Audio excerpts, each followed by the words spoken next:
Eamon, I was thinking we should start this story by who the hell is Anthony O'Sullivan, because really he is key here. Other people have been brought into this story, but he is the guy that the Criminal Assets Bureau are after. Well, at the moment, there's two Anthony O'Sullivans in that you have the one that's been depicted by CAB as this highly intelligent member of a serious criminal gang involved in tiger kidnaps and ATM heists and robberies. A man who was one time a key member of the M50 gang back from the 90s. Right. And on the other hand, then Anthony O'Sullivan is saying that his character has been assassinated, that this is pretty much made up by guards who have it in for him because of he was blaming a brother, Jason, that had some kind of, has a number of criminal convictions for burglary, something like 12 of that nature. And he's blaming them for that, and that he makes his money from racehorses, from greyhounds, and from motor dealing, and that he's basically a professional gambler, and he's fighting tooth and nail against the Criminal Assets Bureau, who are saying that his house on Ashwood Road in Clondalkin and one he built beside it, that they're the proceeds of crime, and they're trying to take them off him. So it's quite a detailed case. Like, there was actually 4 days of hearing in a row. Is he defending himself? No, he has his legal team. It's Paul Comiskey O'Keefe is the counsel on his behalf, and he's been, at the moment, really hasn't had a chance to put too much of his case forward. So far, it's been all the Criminal Assets Bureau. Gráinne O'Neill represents, just to balance things, give the name of the two councils. So Gráinne O'Neill is representing the Criminal Assets Bureau. And so they've been putting forward the case in terms of what affidavits have been sworn. And a lot of it was actually an affidavit that was sworn by Anthony O'Sullivan in reply, and then also a supplementary one when he was replying back to affidavits that had replied back to his first affidavit. So he's trying to explain that this money did come from sources that weren't unknown, as the CAB like to use that phrase, unknown sources. And CAB, I think, are going to be making the argument, well, he's saying it came from racing, or it came from greyhound fees, but there's no evidence to show where the initial stake came from, or where the initial capital that went into any business, where this came from. And so it's mostly been one-way traffic over the 4 days. He's been able to do some pushback through his affidavit, although that was being read into the court record or being gone through by counsel for CAB. So it's a little confusing in one sense. And of course, well, I suppose let's keep it as simple as we can. What are the Criminal Assets Bureau saying about O'Sullivan? Where does he come from? What's his background? So he's a 49-year-old gentleman from Clondalkin. Now, he has 44 convictions, but they're literally all road traffic offences. I think there's 2 minor theft charges dating back to 1996 and earlier. So, I mean, effectively, he's a man without any kind of serious criminal record. Is he a man with a job or a profession? Well, he's saying that his job, his profession, he's a professional gambler, he's a horse breeder, he's a greyhound breeder, and that's how he's made his money.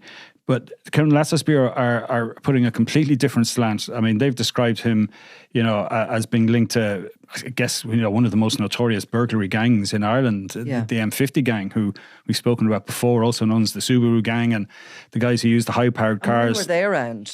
They were back in the 90s, all through the 90s, and would steal high-powered cars. They'd go out in a team of 3. They were almost like a military operation. Like, the alarms would be cut off, the padlocks on shutters would be kind of pre broken open. So even guards passing by a filling station would see that, it's all locked up, but it was already been got at. And then when the raiding party would come, they lift the shutters up and drive reverse one car straight through the window, the doors, whatever, and they go in and grab the cigarettes. Yeah, I think there might have been other kind of goods they went after, but generally it was the cigarettes, and they'd be on sale probably within a day or two of the raid, and they were doing, say, maybe 4 or 5 of these a night, possibly 3 nights a week. And was it mainly commercial premises rather than residential? It was mostly commercial targets almost all the time, but it could, there could be a spate of them in as far afield as Galway or Sligo. And they were using kind of, I suppose, the motorway system to get moving, and it was partly because of them that the helicopter unit and the guards were set up, because there was no real way of catching these guys. I mean, they were making a point of stealing cars. I mean, one of the incidents that CAB, in their belief evidence, are claiming that he was linked to this gang. I suppose they were an evolved version of the M50 gang, and they had become involved in more serious stuff. But one of them was in Donabate, where they broke into someone's house and held them up with a shotgun and demanded the keys of the Audi RS5 or RS4 that was outside, a high-powered car. So that was... that was the kind of thing they were after. So he's obviously denying all this. I mean, and was he ever? Did the Criminal Assets Bureau give us any evidence, or give the court any evidence that he was arrested in relation to any of this suspected M50 gang activity, or no, intelligence led? This is very much intelligence led, and there was one of the heists linked to the gang that they're claiming he is part of was an €800,000 Tiger kidnap, where the director of a security company, his family was held hostage, and I think they were taken somewhere in the Midlands and found in Wicklow the next day, and the 800,000 cash had been handed over at this stage. So you're talking about a really serious outfit. They were responsible, according to the guards, for a 93,000 robbery of a security van in Lucan. This around 2008, 2007. And 2 shots were fired into the van in that case. And then there was another around, this is all like the same, kind of 1 year period. There was another failed attempt at a Tiger kidnap robbery where somebody was held at gunpoint and kind of forced to go and collect money. And they were also saying then, of course, that they're involved in the distribution of drugs, including cocaine and heroin, which ongoing. They're saying, it's some of it is in the present tense. It's not all in the past tense. And he's vehemently denying this and taking exception to this. And, in his affidavit, that refers to it as Garda character assassination. And he's basically flat out accusing of various officers of lying and making stuff up, or certainly trying to put evidence forward to maximise the prejudice against him. Yeah. And that's, it's he just says it's just untrue. And is he providing revenue dockets, details, tax, stuff to show that he had a legitimate business in breeding horses, in gambling? If you're a professional gambler, do you have to set up a business? And I presume all income is taxable. So I mean, any kind of income you're making, you need to declare it. I think you can make a certain amount, can you not, from a win or from a compensation payment or something that is not, but you still have to declare it. Yeah. And get the sort of tax-free. And there are, I guess, legitimate payments, such as €45,000 from the Greyhound board for, dogs that had won races over a period of time. There was sales of horses, which was interesting. Like, he sold 2 horses for a kind of a combined amount of about €100,000, and they were bought by Sir John Chippendale Lindley Keswick, who was the chairman of Arsenal Football Club at the time, a friend of the royal family. Right. And he was offering this, saying, look, this is not unknown. But again, Cabot coming back to the point, we've no record of how he came into possession of these horses. At the time, there's nothing reflected in any records anywhere to show that, he was registered as a horse breeder or doing this at the time. This is Cab's argument basically the whole time. They're saying that for 10 years there was no revenue records of any income on his behalf.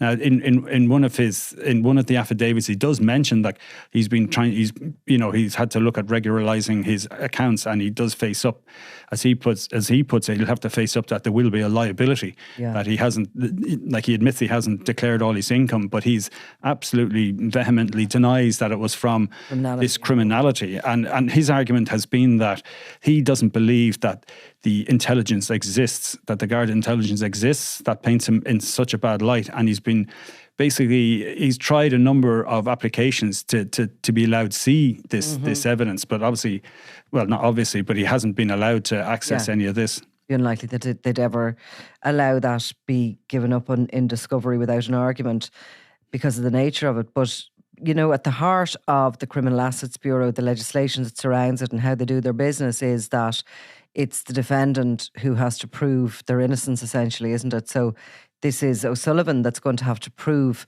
the legitimate earnings that went into the lifestyle and the two homes that they're talking about. I think they've said a figure of more than 600,000 was spent to renovate one and build the second one in the garden of it or whatever. That is a lot of money to come up with. He's also disputing that, and he wants that sort of an accountant or something in, is it? Yeah. Accountant. Well, I think I presume he would have gone through I suppose the system where you can look for state assistance, or you can look for free legal aid for generally a forensic accountant if it's a family home, and a forensic surveyor. So he's taking issue with how much they're claiming that it cost to build this house, that he did it for a lot less. That's reflected in what he valued it with the insurance company. But there's just, there's 665 was the figure of what the CAB are terming as, unknown sources or unexplained money, went into it. And there's also a matter of 1.3 million that was gambled in, through various bookies, through online accounts. Does it say? Well, he made a profit of €2,000. From 1.3 million? Yeah, and surprisingly enough, while it sounds like a massive figure, they're saying at the very least that meant that he had to have introduced €87,000. At the beginning, to have been able to gamble this amount of money, or so technically it's suggesting that he was gambling the same €87,000 multiple times. A lot, right? And gambling, So in other words, you can what this would suggest is you can gamble and not make any loss, which is hard to tally in your head because gamblers seem to ultimately always lose. Yeah, well, I mean, we've seen in another case recently, I think it was the Pamaloney case, where there was, a big six-figure sum being gambled as well. And overall, he'd more or less lost. But if somebody is doing that to, I suppose, launder money, accepting a 20% loss is cheap. That's if you're coming out and you're able to say, well, I got it from a bookie, it's a legitimate source, and if it's the investigation goes no further, your quid's in. Or breaking even. But if you're, if they're able to look at all your online accounts and your retail accounts, like some of them, some of the bookies, some of the companies, like Labach in one of these cases, either I can't remember now, it was Maloney or O'Sullivan, but they refer to somebody as being a monitored customer, and they're able to go back and they pull out all the transactions that they've done, and then they wouldn't necessarily be a monitored customer in another retail, so they might necessarily have all the same details. And then there's the online betting accounts as well, which is kind of strange. Now, in this case, the name Mark Kennedy has come in, which obviously was the headline in your story. And he's a former Irish international Liverpool winger. And he has been named by O'Sullivan as somebody who is part of this sort of, tapestry of money. Yeah, so all this money is moving around in different accounts. There's... I can't remember exactly, but you're maybe talking 20 accounts between family members and different payments coming from different people. And one of the things that the Bureau's forensic accounting came up with were a number of these payments, and this included €61,000 from Mark Kennedy. Now they said, this is unknown money. We don't know what this is for. We don't know who Mark Kennedy is. So in his affidavit, in his replying affidavit to explain this, he said, no, this isn't unknown sources. This money came from Mark Kennedy, Irish international soccer player, who allowed me to use his online account, and these are the winnings he was paying back. Now, there's no more detail about what the bets were about, or how he knew Mark Kennedy. There's no suggestion that Mark Kennedy has done anything wrong or is involved in any kind of criminal offence or anything like that, and we were quite clear about that. We spoke to, we made contact with his agent. Now they decided not to comment. They decided not to say anything, so they're well aware of what was said in evidence. So this is, it's not like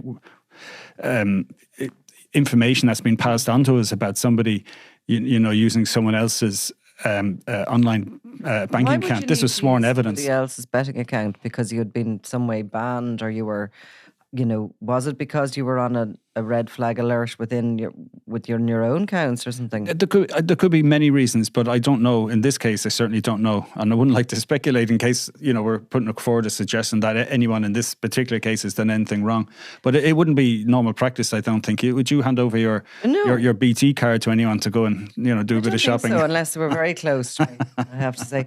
O'Sullivan is photographed in your piece with John Boylan and the famous Labach, is it? Labach, yeah. Labach, yeah, which we heard for about some years ago during another Criminal Assets Bureau case. So this was a horse that had won at Cheltenham. Yeah, 25-1, I think. Yeah, this is. Yeah, well, I'll explain about the horse first. But so Labach was a French-born horse.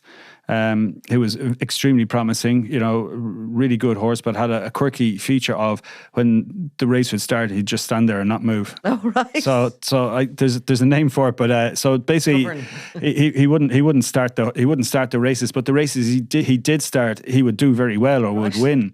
So essentially, the owner of the horse, 90% owner of the horse was officially registered, was Anthony O'Sullivan. So it would have been a risk to buy a horse like this. They got him, I guess, relatively cheap. He went to Gordon Elliott, the trainer, reputable trainer, and as his practice, he took a 10% stake in the horse. And it won at a televised race at the Cheltenham Festival. So, as you know, in Ireland, Cheltenham is huge. People in Kildare take the week off work to sort of watch the races and go to the bookies and sit in the pub and or as I've discovered now, people are going to the Canaries to watch Cheltenham because Cheltenham itself is too awkward to get to and too expensive. So people are heading off to the Canaries to do their Cheltenham week. So when Labach came in at 25-1 winner, like it was kind of like, it's a hero horse, Irish trained horse, and I'm sure there's plenty of punters won a nice few quid in it. So John Boylan, also known as John Power, and Anthony O'Sullivan were in the winners' enclosure after the race, celebrating, absolutely delighted with themselves. And of course, they were on TV, so it was within a week or two after that the investigation was launched into who owned this horse. Because of the presence of Boylan or O'Sullivan at that stage, or both? Originally because Boylan's... what percentage did he have?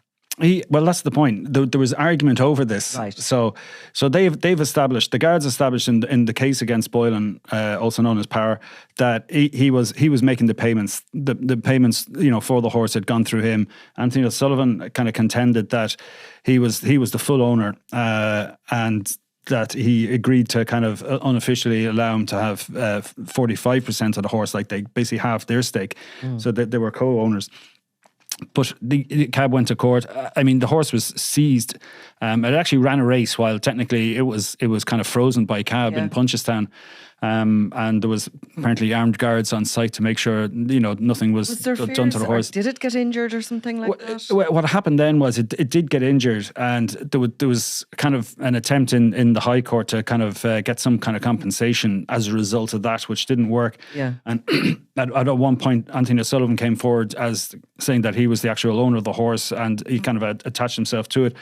I think the state actually won a motion to have him cross-examined, at which point he withdrew from the case. Now, it came up in the recent case that he said, well, the reason he withdrew was the fact that the horse had been injured, and it was commercially, there was no reason to bother, chasing after the horse. It died of colic, I think, in 2020 in the stable. So that was the end of poor Labach. But in the meantime, the whole cab case has rumbled on and on since. And, he's had a couple of horses, apart from the two that he sold to Sir Chippendale. Yeah. There was a number of other horses as well. They were kind of, like, when you're talking about this kind of level of horses, like 50 and 60 grand, while they sound like a lot, it's not. Like, this is the arena where horses go for 10 million and, and up and, a lot more. But that's only the price of the horse at sale. Like, to keep a horse like that and train it and everything would cost you a lot of money, yeah? Well, you have a horse running in Cheltenham, it'd be 4, 5, 6 grand a month, something like that, yeah. So that's why people in the good old days used to have a syndicate, and exactly. You hear people making a joke, I own an ear of a horse, because there was 48 of them owned part of a horse. The veterinary fees are huge as well, and then the transport and everything. And the chances of actually winning are minimal, to be honest. But it is fun. That's why people do it. But you definitely need money to. It's not a case of just having 50,000 in your back pocket, buy a horse, and that's it. You need that again, don't you, to kind of... Oh, yeah.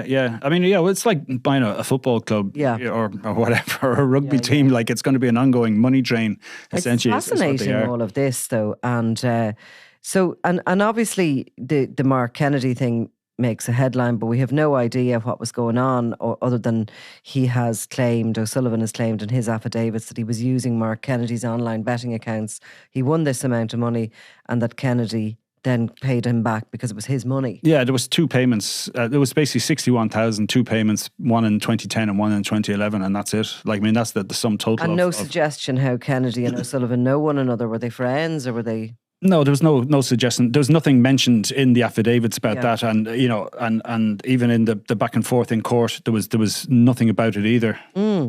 A typical horse trader, though, he's going in to sort of fight his case, and he's obviously going to take every aspect of the Criminal Assets Bureau case and argue it. What happens next, or how long does this go on for?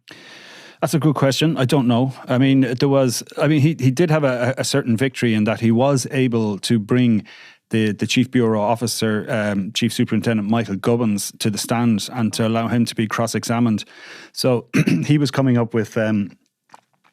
He brought into court a guard intelligence file, which said they weren't going to commit to affidavit because it was too sensitive, and they were talking about ongoing and more recent allegations, which they said again linked O'Sullivan to the crime family, and that it's part of an ongoing investigation, and that O'Sullivan has access to substantial funds, and it was nothing more than that.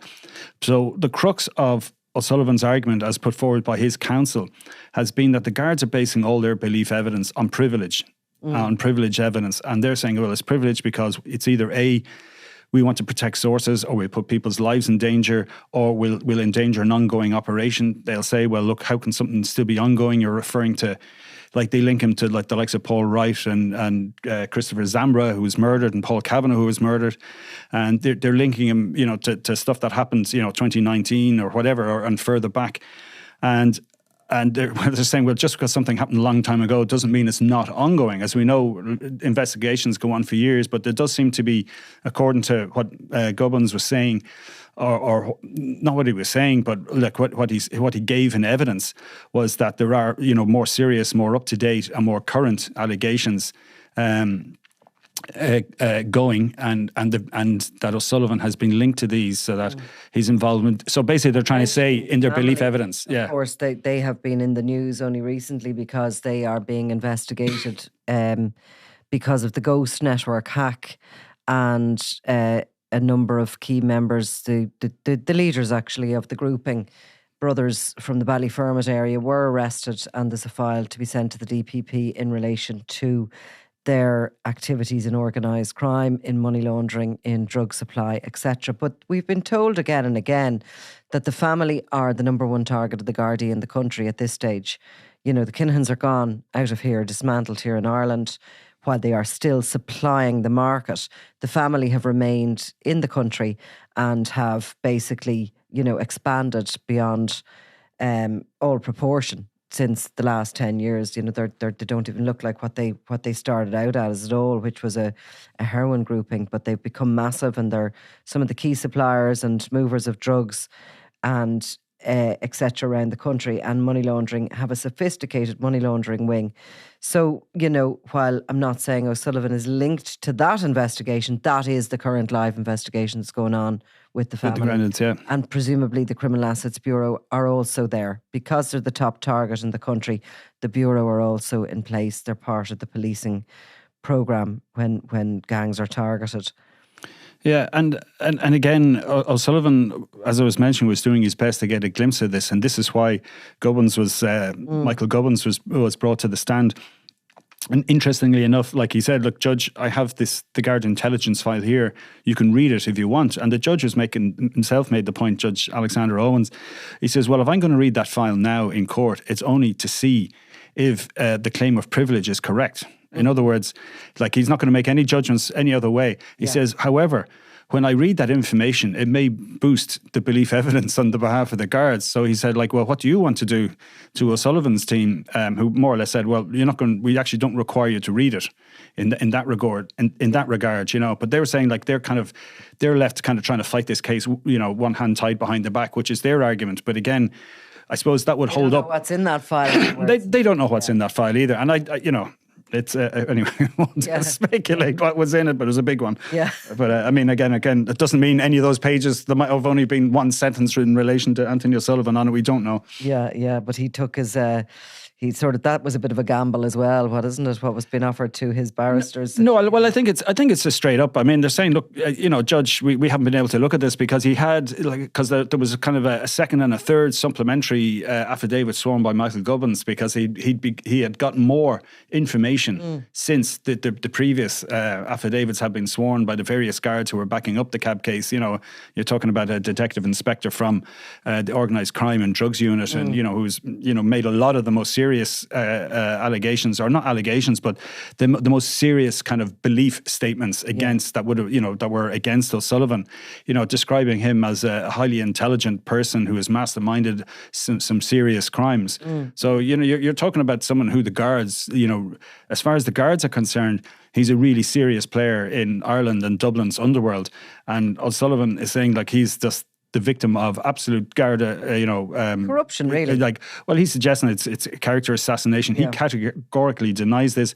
On the face of it, his criminal record suggests, he's not very good at obeying the rules of the road, and that's about it. And that, to go further is linking him to all these gangs. And there's various reasons. There's various names who are mentioned, and he talks about, this person, I was in school with him, and his mother and my mother were best friends, so of course we're going to be seen together sometimes. And then, and other people. Then he said, look, I used to talk to these people at the Greyhound track, but I don't know them socially. And in terms of Paul Kavanagh, he just said, murdered in 20. Yeah, he said he was aware of him but had never met him. And there was different, he was kind of saying, look, this is all very loose and kind of almost like hearsay evidence on the part Paul of the Kavanagh, guards. of course, when he was killed, was a brother of Gerard Hatchett Kavanagh, who'd previously been killed in Spain. His murder features in that BBC programme on the Kinahans. He was targeted by his own. Initially it was said that he was being targeted because of a drugs debt gone wrong or something, or the Russians had come for him, but it subsequently, was sort of agreed, I think, that Hatchett Kavanagh and later his brother Paul Kavanagh were actually killed by the Kinahans in an in-house sort of fight. The murder sanctioned by Thomas Bomber Kavanagh, who's ultimately a cousin of Gerard Hatchett Kavanagh. And then he has a cousin on the other side, Mulvey, James Mulvey. But that they were at that time pretty much working in the Bomber Kavanagh organisation, which was becoming or had become the sort of UK Ireland arm of the Kinahan organisation. So they're the kind of serious players whose names have been thrown into this case. Yeah, it's he's seen as an associate of. Yeah, it's pretty much, for lack of a better phrase, like the top end of the Irish underworld. It's kind of the elite league, the career criminals, the professionals, the guys making millions out of drugs. For sure. So does Justice Alexander Owens hear any more, or is he gone to sort of consider his position? There's going to be 2 more days of hearing. Now it's put back in the kind of the Easter recess or the Easter break. So it won't be until June before it gets heard again. There's a couple of days marked in for that, and I'm expecting that'll be the Paul Cummins O'Keefe, who is acting for Anthony O'Sullivan, will be making his submissions then to the court and going through all the various rebuttals and there may be extra affidavits sworn between now and then, so things could change in that regard, and then there'll be replying affidavits to those affidavits. So there might be applications in the meantime if something like that crops up, and then it'll be after that then when the judge will say, once he's heard it, then he'll wait to either give a decision. I mean, occasionally he's done it there and then, but usually there'll be a long written one. Settle. Yeah, well, that can happen too. That can happen as well. What's Mark Kennedy doing these days?